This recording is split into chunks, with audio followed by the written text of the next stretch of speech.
الحمد لله وكفى وسلام على عباده الذين اصطفى خصوصا على سيد الأنبياء وعلى آله وأصحابه الأتقياء أما بعد فأعوذ بالله من الشيطان الرجيم بسم الله الرحمن الرحيم قال الله تبارك وتعالى في كلام المجيد وفرقان الحميد ولا تقولوا في سبيل الله أموات بل أحياء ولكن لا تشعرون صدق الله مولانا العظيم وصدقه رسوله النبي الكريم ونحن على ذلك لمن الشاهدين والشاكرين والحمد لله رب العالمين اللهم صل على محمد وعلى آل محمد كما صليت على إبراهيم وعلى آل إبراهيم إنك حميد مجيد اللهم بارك على محمد وعلى آل محمد كما باركت على إبراهيم وعلى آل إبراهيم إنك حميد مجيد۔ انتہائی قابل احترام عزیزوں، بھائیوں اور دوستوں، ماہ محرم الحرام اور اس کا دوسرا جمعۃ المبارک 1444 ہجری، اللہ کریم اس بابرکت مہینے اور آج کے اس بابرکت دن کی ساری خیریں، برکتیں، رحمتیں، راحتیں ہم سب کو، پوری امت کو سمیٹنے کی توفیق نصیب فرمائے۔ چونکہ محرم الحرام کا مہینہ ہے اور محرم الحرام کے مہینے میں تاریخ اسلام کے عظیم لوگ، عظیم ہستیاں، مبارک لوگ، مبارک ہستیاں اپنی جانوں کے نذرانے پیش کر کے اپنے رب کے حضور پیش ہوئے۔ ان مقدس بابرکت ہستیوں کا تذکرہ ہمارے لیے دنیا اور آخرت میں کامیابی اور کامرانی کا ذریعہ ہے۔ اللہ کریم ان بابرکت ہستیوں کے تذکرے، ذکر اور پھر ان کے نقش قدم پہ چلنے کی ہم سب کو، پوری امت مسلمہ کو توفیق نصیب فرمائے۔ یکم محرم الحرام شہادت سیدنا حضرت عمر فاروق رضی اللہ تعالیٰ عنہ گزشتہ جمعے اس کے متعلق کچھ گزارشات عرض کر دی تھیں۔ آج دوسرا جمعۃ المبارک ہے اس محرم کا، اور محرم کے مہینے میں جو دوسرا بڑا سانحہ پیش آیا تاریخ اسلامی کے اعتبار سے، وہ سیدنا امام علی کربلا امام حسین رضی اللہ تعالیٰ عنہ کی مبارک شہادت کا واقعہ ہے۔ امام علی، امام کربلا، امام حسین رضی اللہ تعالیٰ عنہ کی شہادت بہت ہی بڑا سانحہ ہے اسلام کے لیے، مسلمانوں کے لیے، اور پھر اس شہادت سے سبق حاصل نہ کرنا اس سے بڑا المیہ اور اس سے بڑا سانحہ ہے۔ اصول یہ ہے دنیا کا کہ کچھ لوگ قربان ہوتے ہیں، پھر بہت سارے لوگ آباد ہوتے ہیں۔ کچھ لوگ اجڑ جاتے ہیں، اس کے پیچھے پھر بستیاں، شہر اور آبادیاں آباد ہوتی ہیں۔ آپ کا یہ جو ملک ہے پاکستان ہے، اسی کی آپ مثال لے لیں۔ 75 سال پہلے کچھ خاندان اجڑے، کئیوں کی نسلیں اجڑ گئیں، کئیوں کی نام ہی دنیا سے مٹ گئے، اور کتنے لوگوں نے قربانیاں دیں۔ پھر آج اس خطے میں یہ جو ہم 20 کروڑ 22 کروڑ 23 کروڑ کا نام لیتے ہیں، یہ لوگ یہاں پہ جو آزادی کا سانس لے رہے ہیں اور سکھ کا سانس لیتے ہیں، اس کے پیچھے وہ بچے ہیں جو یتیم ہوئے، وہ مائیں ہیں جن کے سہاگ اجڑ گئے، جن کے نونہال ان سے چھین لیے گئے، وہ انسان ہیں جن کے جو ہے نا وہ ایک ایک کنویں میں نہ جانے کتنی لاشوں کو پھینکا گیا، اور کتنے لوگوں نے قربانیاں دیں۔ ایک دلی شہر میں روڈ کے کنارے دونوں طرف درختوں کے ساتھ لاکھوں علماء کرام کو رسیوں کے ساتھ باندھ کے پھانسی پہ لٹکایا گیا تھا۔ تو یہ تو ایک آپ ملک حاصل کرنے کے لیے اتنی قربانی دی تھی، تو پھر آج یہاں پہ نسلیں پروان چڑھ رہی ہیں اور آزادی کا سورج طلوع اور غروب ہوتا ہے۔ اسی طریقے سے صحابہ کرام ہوں یا انبیاء کرام ہوں، انہوں نے اپنی قربانیاں دیں، پھر دین دنیا میں زندہ ہوا۔ وہ ایک مشہور جملہ ہے نا، دین زندہ ہوتا ہے ہر کربلا کے بعد۔ اصل مسئلہ یہ ہے کہ ہم نے کربلا کو ایک جگہ کے لیے خاص کر دیا، ایک واقعے کے ساتھ خاص کر دیا، ورنہ آپ تاریخ اسلامی اٹھاتے نہیں، یا اٹھاتے کیوں نہیں، یا پھر میں یوں کہوں پوری نہیں اٹھاتے۔ شہادت حسین سارے پڑھتے ہیں، شہادت حسن پتہ نہیں کون پڑھتا ہے، کیوں نہیں پڑھی جاتی امام حسن کی شہادت؟ کیا وہ آل رسول نہیں تھے؟ کیا وہ حضرت امام حسین کے بڑے بھائی نہیں تھے؟ کیا وہ حضرت علی کے جگر کے ٹوٹے نہیں تھے؟ کیا وہ حضرت فاطمہ کے صاحبزادے نہیں تھے؟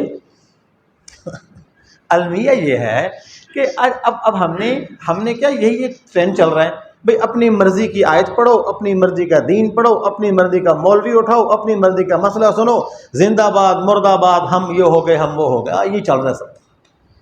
نہیں، یا ایھا الذین آمنوا ادخلوا فی السلم کافہ، اے ایمان والو پورے کے پورے اسلام میں داخل ہو جاؤ۔ ہاں، ایسا نہیں کہ میٹھا میٹھا ہپ ہپ اور کڑوا کڑوا تھو تھو، جو من میں آیا سو کیا، جو جی میں آیا سو کیا، جو دل کو بھا گیا وہ بھا گیا۔ نہیں، پورے کے پورے اسلام میں داخل ہو جاؤ۔ اگر ایسا نہیں کرو گے کہ مرضی کا اسلام، جتنا دل کیا اتنا اسلام میں چلے گئے، اور جب دل کیا باہر آ گئے۔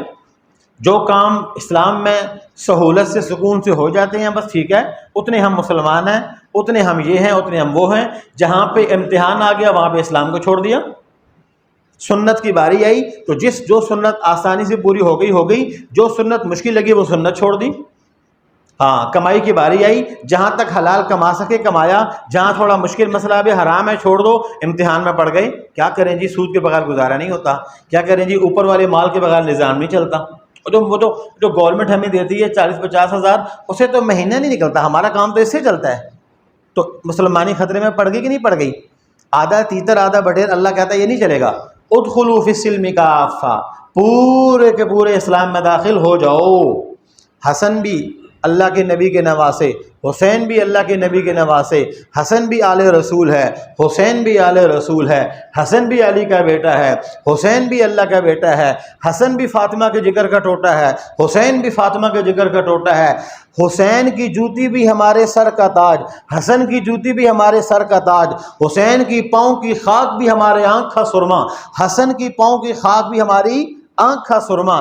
جت ہمارے لیے تو دونوں آنکھیں برابر ہیں، بلکہ میں یوں کہوں، سادہ سی بات کہوں، اللہ کے نبی کے سارے صحابہ، وہ اہل بیت ہوں تو اور زیادہ، ازواج رسول ہوں تو اور زیادہ، اصحاب رسول ہوں تو اور زیادہ، وہ سبھی ہمارے لیے امام بھی ہیں، مقتدا بھی ہیں، پیشوا بھی ہیں، رہبر و رہنما بھی ہیں۔ اللہ ہمیں ان سب کے نقش قدم پہ چلنے کی توفیق نصیب فرمائے۔ تو میں عرض کر رہا تھا کہ شہادت حسین بہت بڑا تاریخ اسلام کا بہت بڑا قربانی کا اہم پہلو ہے۔ سیدنا امام حسین رضی اللہ تعالیٰ عنہ کا اس شہادت کا جو پس منظر تھا، جسے آپ لوگ کہتے ہیں جی وہ کیا کہتے ہیں بیک سٹوری، پیچھے کی کہانی کیا ہے، کہ پیچھے واقعہ کیا تھا۔ ایک دم کوئی دیکھو نا، رہنے والے مدینہ منورہ کے تھے، ٹھیک ہے، امام حسین رہ مدینہ منورہ میں رہے تھے، اور شہادت ہو رہی ہے کربلا میں، اور جو کوفے کے قریب ہے، تو یہ کیا ہوا؟ امارت اسلامیہ تو قائم تھی، خلافت اسلامیہ تو قائم تھی، یہ ہوا سب کیا؟ بہت مختصر وقت میں 2-3 گزارشات کے ساتھ کوشش کروں گا پوری بات سامنے آ جائے اور سمجھ آ جائے۔ آج تک ہم سارے سنتے آئے ہیں اور روتے آئے ہیں، اور رونا بھی چاہیے، لیکن اصل مسئلہ نہیں سمجھ میں آیا بھی روئے کیوں، اس کا پس منظر کیا ہے، اس واقعے کی اس کا بیک گراؤنڈ کیا ہے، اس کے تاریخی جو مناظر ہیں جن کی وجہ سے یہ اتنا بڑا المیہ پیش آیا۔ اور یاد رکھیے، جو قوم ماضی بھول جائیں وہ اپنا مستقبل نہیں بنا سکتی۔ اگر ماضی میں اپنے بزرگوں کی قربانیاں کیوں ہوئیں سبق نہ سمجھ آیا تو مستقبل میں بھی مار کھاتے رہیں گے۔ پھر اگر وہاں وہ سبق سمجھ آ گیا تو ان کی قربانی کی قبولیت کی وجہ سے اللہ باقی مشکلیں بھی آسان کر دے گا۔ اس لیے عرض کر رہا ہوں، جتنی زیادہ توجہ ہوگی بات جلدی سمجھ میں آئے گی۔ اور آپ کی آسانی کے لیے ایک بات اور کہہ دیتا ہوں، اگر پچھلے جمعے کا خلاصہ یاد ہے کہ حضرت عمر رضی اللہ تعالیٰ عنہ کو جو شہید کرنے والے تھے، اس وقت کا سب سے بڑا مدعا کیا تھا، کیوں لڑائی شروع ہوئی اور کیوں وہ لوگ آ گئے تھے، وہ سبق یاد ہے نا؟ اگر وہ یاد ہے تو سمجھے یہ پارٹ 2 آ گیا اس کا، اگر وہ نہیں یاد تو پھر اس کو یاد کرنے کی بھی ساتھ میں کوشش کیجیے گا۔ اشارہ کر دیتا ہوں، عرض کیا تھا کہ امام الانبیاء صلی اللہ علیہ وسلم اللہ کے نبی تھے اور اللہ کے آخری نبی تھے۔ اللہ کے نبی کے بعد کوئی اور نبی نہیں آنا تھا، تو نبی پاک صلی اللہ علیہ وسلم کے پردہ فرمانے کے بعد آپ کے مصلی پہ سیدنا ابو بکر صدیق رضی اللہ تعالیٰ عنہ آپ صلی اللہ علیہ وسلم کی جانشینی میں خود آپ نے کھڑا کیا تھا، مرو ابا بکر فلیصلی بالناس، ابو بکر کو حکم دو کہ وہ لوگوں کو نماز پڑھائے۔ جس کو آپ نے زندگی میں مصلی پہ کھڑا کیا، صحابہ نے پردہ فرمانے کے بعد ان کو اپنا امام بنا لیا۔ 2 سال کے رہے اور وہ ان کو امام حضرت علی نے بھی مانا تھا، جبھی تو 2 سال پیچھے نمازیں پڑھی نا، ورنہ ایک حدیث دکھا دیں انہوں نے کہا ابو بکر آپ کے پیچھے میں نماز نہیں پڑھتا، ایک حدیث، ایک کتاب، ایک واقعہ نہیں ملے گا آپ کو۔ آپ کے پردہ حضرت ابو بکر کے پردہ فرمانے کے بعد حضرت عمر فاروق رضی اللہ تعالیٰ عنہ 10 سال 6 مہینے 10 دن یا 12 دن کا عرصہ رہے۔ ایک دن حضرت علی نے کہا عمر میں تیرے پیچھے نماز نہیں پڑھتا، نہیں تھا۔ لیکن کچھ لوگ ایسے تھے، اور یہ کچھ لوگ ہونا یہ فطری ہمارا، یہ ہر دنیا میں ہر جگہ ہوتا ہے، ہر زمانے میں ہوا، ہر نبی کے دور میں ہوا کہ جی حضور صلی اللہ علیہ وسلم کے بعد تو خلافت جو ہے وہ اہل بیت کی ہونی چاہیے تھی۔ اب اہل بیت سے مراد آپ صلی اللہ علیہ وسلم کے اپنے جو گھر کے لوگ ہیں کہ ان میں خلافت ہونی چاہیے تھی۔ یہ ابو بکر کہاں سے آ گئے، عمر کہاں سے آ گئی، عثمان کہاں سے آ گئی؟ اچھا، اور عثمان کے وقت میں تو المیہ یہ ہو گیا کہ وہ بنو امیہ سے تھے، تو شروع سے بنو امیہ کے ساتھ یہ ایک دو بڑے خاندان تھے، وہ ایک شروع سے چلتا آ رہا تھا ان کے ساتھ کہ عثمان کیوں بن گئے، حالانکہ ابو بکر عمر تو بنو امیہ میں سے بھی نہیں تھے۔ لیکن مسئلہ حضرت علی کو نہیں تھا، مسئلہ حضرت علی کے صاحبزادوں کو نہیں تھا، مسئلہ آل رسول کو نہیں تھا، مسئلہ قریش کو نہیں تھا، مسئلہ بنو عباس کو نہیں تھا، بنو عبد المطلب کو نہیں تھا۔ جنہیں مسئلہ تھا وہ ان کا نام سامنے کر کے مسئلہ کیا کرتے تھے۔ نام علی کا استعمال ہوتا اور چھرا حضرت عمر پہ رکھتے تھے، نام علی کا لیتے تھے اور چھرا ابو بکر صدیق پہ رکھتے تھے، نام علی کا لیتے تھے اور خنجر حضرت عثمان کے سینے میں پیوست کر دیا ان لوگوں نے۔ یہ وہی المیہ چلتا آ رہا ہے۔ حضرت عثمان رضی اللہ تعالیٰ عنہ کا پردہ فرمانے کے بعد 6 سال کی خلافت ہے سیدنا حضرت علی رضی اللہ تعالیٰ عنہ کی۔ جب بھی کسی صحابی کا نام آئے محبت سے کہیں رضی اللہ، یہ اللہ نے لقب دیا، لقد رضی اللہ عنہ المؤمن، قرآن میں، تو جب بھی صحابی کا نام ہے رضی اللہ عنہ۔ 6 سال حضرت علی کی خلافت رہی۔ حضرت علی کی خلافت میں بس وہ یوں کہہ لیں کہ جنگ و جدل، لڑائی جھگڑا، حضرت عثمان شہید ہوئے تھے نا تو مسلمان کہتے تھے حضرت عثمان کا بدلہ لیا جائے، بہت بڑا طبقہ یہ کہتا تھا بھی قاتلین عثمان کو پکڑو اور مارو۔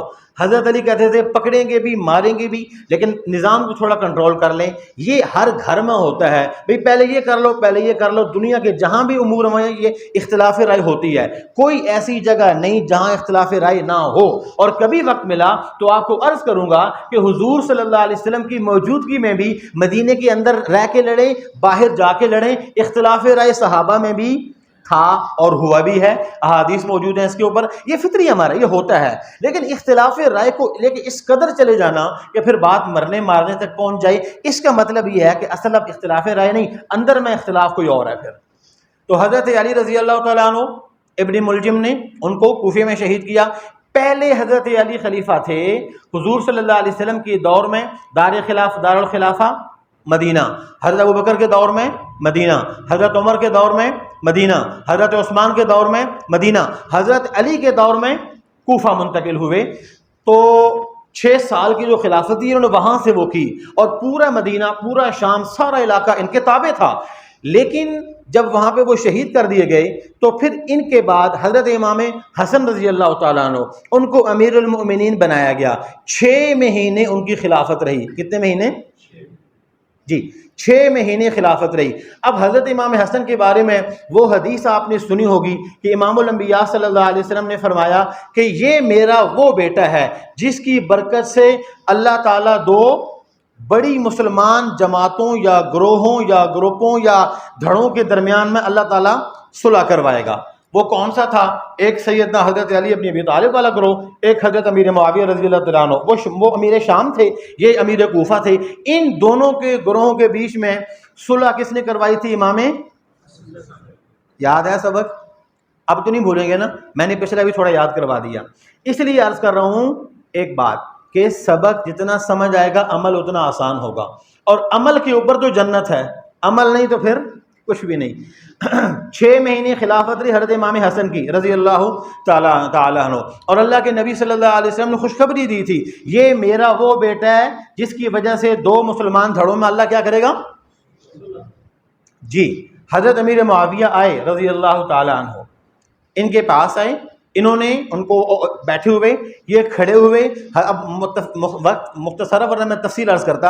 ان کے اپنے ہاتھ میں ہاتھ دیا اور ان کے ہاتھ میں ہاتھ دے کے بیعت کی، اور اپنے بھائی حسین کو حکم دیا حسین کھڑے ہو جائیے اور اپنے چچا کے ہاتھ میں ہاتھ دیجئے اور ان کے ہاتھ کے اوپر بیعت کر لیجئے.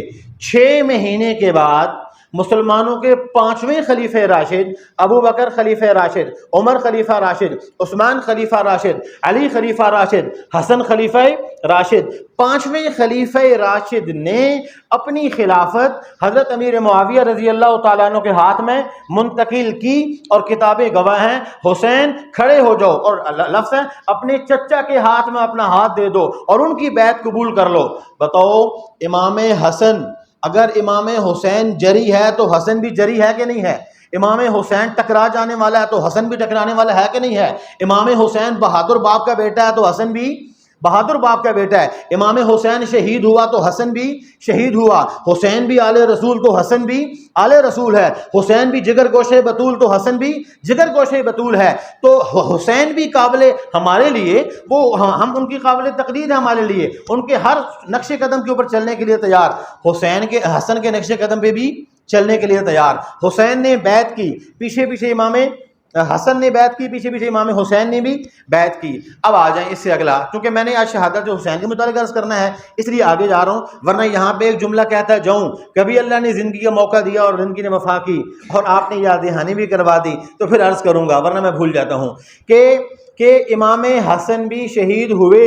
بلکہ آپ سے عرض کروں، جب امام حسن نے حضرت امیر معاویہ کے ہاتھ کے اوپر بیعت کی تو ایک بہت بڑا طبقہ جن کا علاقہ اکثر بنو تمیم کے لوگ تھے، علاقہ کوفے کا تھا، یہ کوفے والے لوگوں نے امام حسن کے گھر کے اوپر بھی، نہیں یاد آپ کو، بلکہ یاد کر سنے نہیں آپ نے، اور آج سنا رہا ہوں، امانت سمجھ کے آگے امت میں منتقل کریں.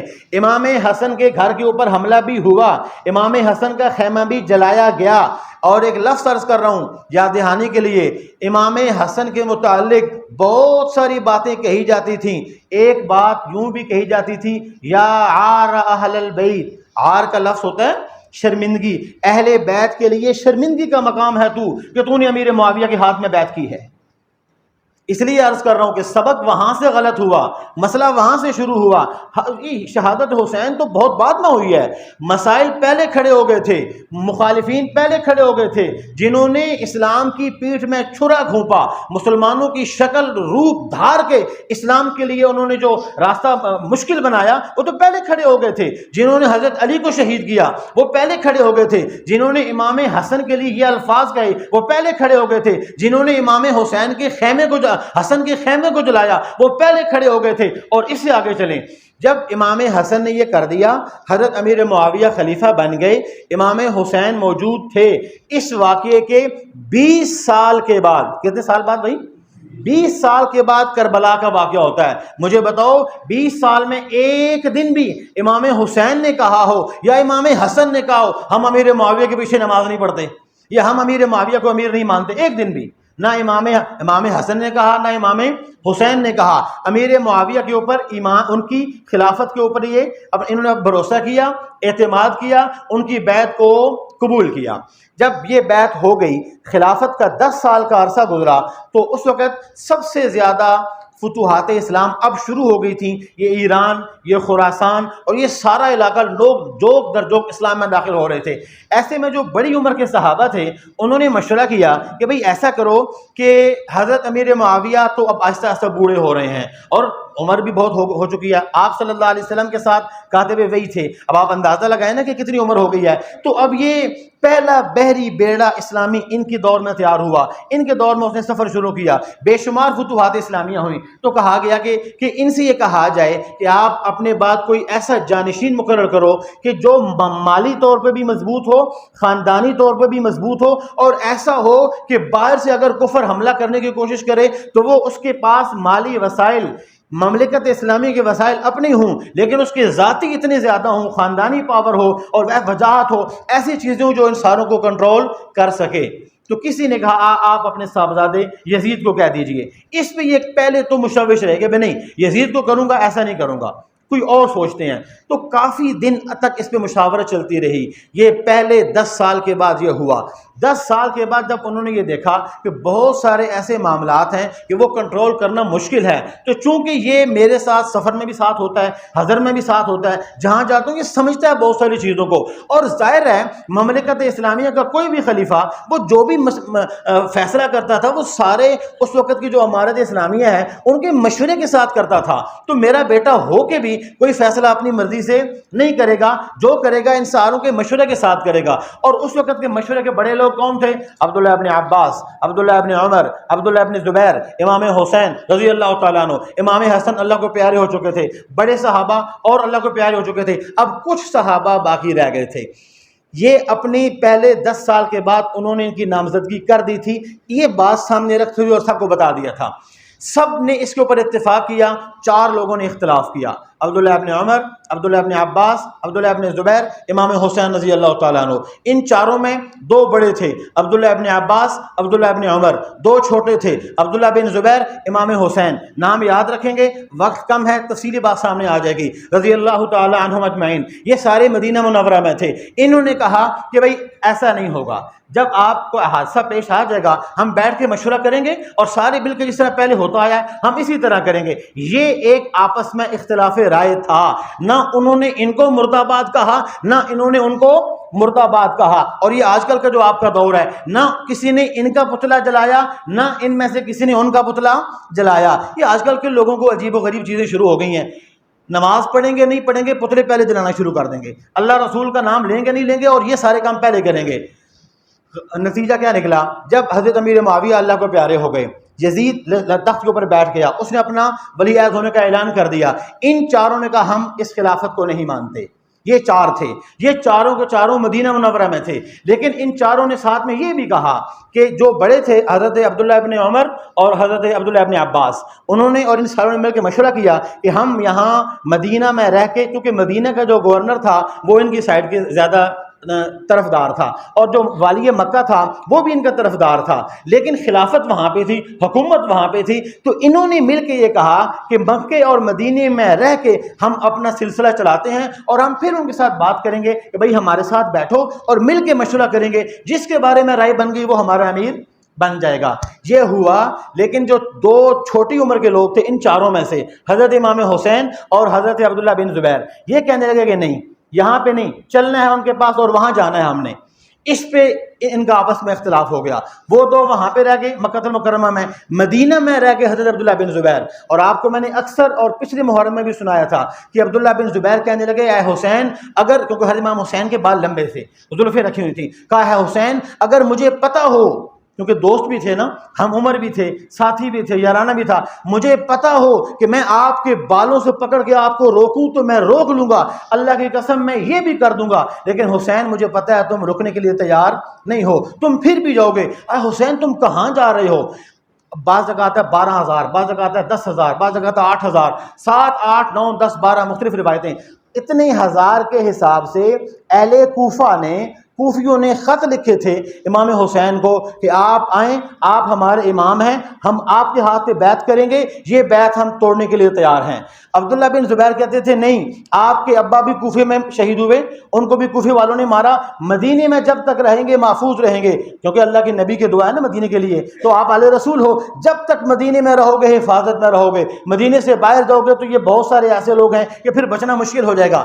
امام حسین چل پڑے، دو دوست مکے میں رہ گئے، کون؟ حضرت عمر کا بیٹا، کون؟ حضرت عباس کا بیٹا عبداللہ ابن عباس، عبداللہ ابن عمر، تیسرا حضرت عبداللہ بن زبیر کا بیٹا جو حضرت عائشہ کا بھانجا بھی ہے۔ اب مسئلہ تو یہ ہے نا کہ ہمیں صحابہ کے بارے میں پتہ نہیں ہے، اس لیے جب حسین کا واقعہ پڑھتے سنتے ہیں، امام حسین کو 1.25 لاکھ صحابہ سے الگ کر کے دیکھتے ہیں، یہ شاید ایک ہی تھے جن کے ساتھ ایسا ہوا، نہیں، حضرت عائشہ کا بھانجا بھی ان کے ساتھ تھا، نہیں، عباس کا بیٹا بھی ان کے ساتھ تھا، نہیں، عمر کا بیٹا بھی ان کے ساتھ تھا۔ وہ تو امام حسین ان کو چھوڑ کے اور پھر چلے گئے کوفہ کی طرف، اور اپنے سے پہلے اپنے بھائی مسلم بن عقیل کو بھیجا کہ جا کے حالات دیکھے ہو، ہزاروں خطوط ہمارے پاس آئے ہیں، ہم ان خطوط کی پیروی کرتے ہوئے جا رہے ہیں۔ جب وہاں پہ پہنچے، ادھر سے یزید کی طرف سے عبید اللہ ابن زیاد، یہ وہاں کا گورنر بن چکا تھا۔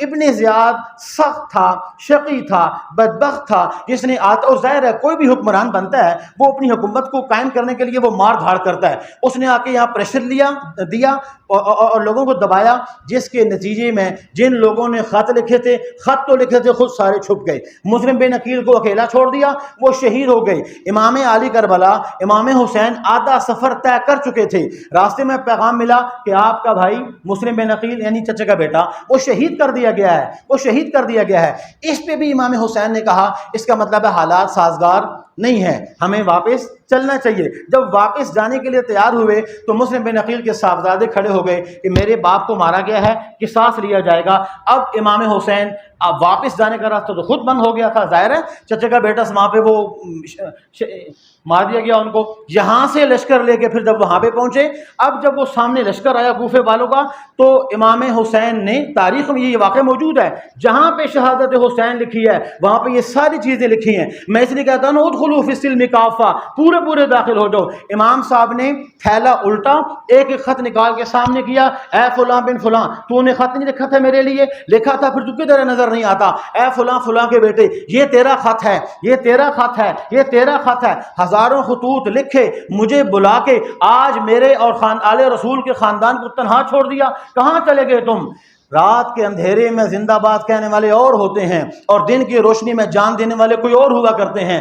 یہ تاریخ اسلامی کا یہ ایک، میں کیا کہوں اس کو اب، کہ یہ پہلے دن سے یہ بیماری ساتھ ہے اور قیامت کی صبح تک رہے گی کہ سامنے کچھ اور ہے، پیچھے کچھ اور ہے، اندر کچھ اور ہے، باہر کچھ اور ہے، ادھر کچھ اور ہے، ادھر کچھ اور ہے۔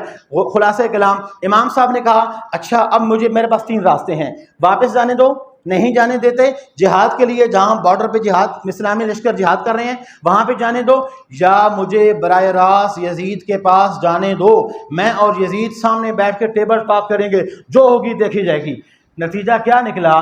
ان لوگوں نے نہ امام صاحب کو یزید کے پاس جانے دیا۔ اس کا مطلب ہے امام صاحب چاہتے تھے کہ میں اگر یزید کے پاس جاؤں تو کوئی اور راستہ نکل سکتا ہے، امام کو نہیں جانے دیا گیا۔ امام چاہتے تھے میں بارڈر پہ چلا جاؤں جہاد کروں، امام کو نہیں جانے دیا گیا، امام کو واپس نہیں جانے دیا گیا۔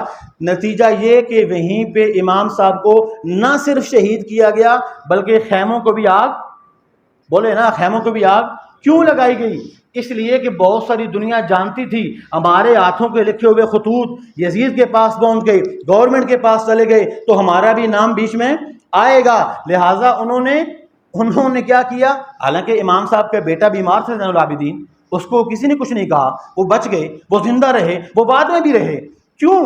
خیمہ کو جلانا ضروری تھا، اگر دشمنی تھی تو آل کو ذبح کر دینا، نہیں کیا ان کو۔ کیوں؟ کہ ثبوت یہاں موجود تھے، آگ لگا کے اپنے خطوط کو انہوں نے خود جلایا، اور نتیجہ یہ کہ تاریخ انسانی کا اتنا بڑا المیہ پیش آیا ہے کہ قیامت کی صبح تک اس کا تدارک نہیں ہو سکتا۔ خلاصہ کلام کیا نکلا؟ اپنے بڑوں پہ بھروسہ، اپنے بزرگوں پہ بھروسہ، اپنے ائمہ پہ بھروسہ، اور ان کے نقش قدم پہ چلنا، ان کی سیرت کو، صورت کو، کردار کو عمل کرنا۔ میں اس لیے عرض کرتا ہوں، پس منظر جب تک نہ ہو، سامنے والی بات ایک بات سے بات پوری نہیں ہوتی، بات سمجھ بھی نہیں آتی۔ اللہ تعالی ہمیں آل رسول کے، امام علی کربلا کے، امام حسین رضی اللہ تعالیٰ عنہ کے نقش قدم پہ چلنے کے توفیق نصیب فرمائے۔ ہماری نسلوں کو، ہمارے بچوں کو قیامت کی صبح تک اللہ ان کا غلام رکھے، ان کے نقش قدم پہ چلنے والا بنائے، ان کی صورت کا، سیرت کا، کردار کا پابند بنائے۔ اللہ عمل کرنے کے توفیق نصیب فرمائے۔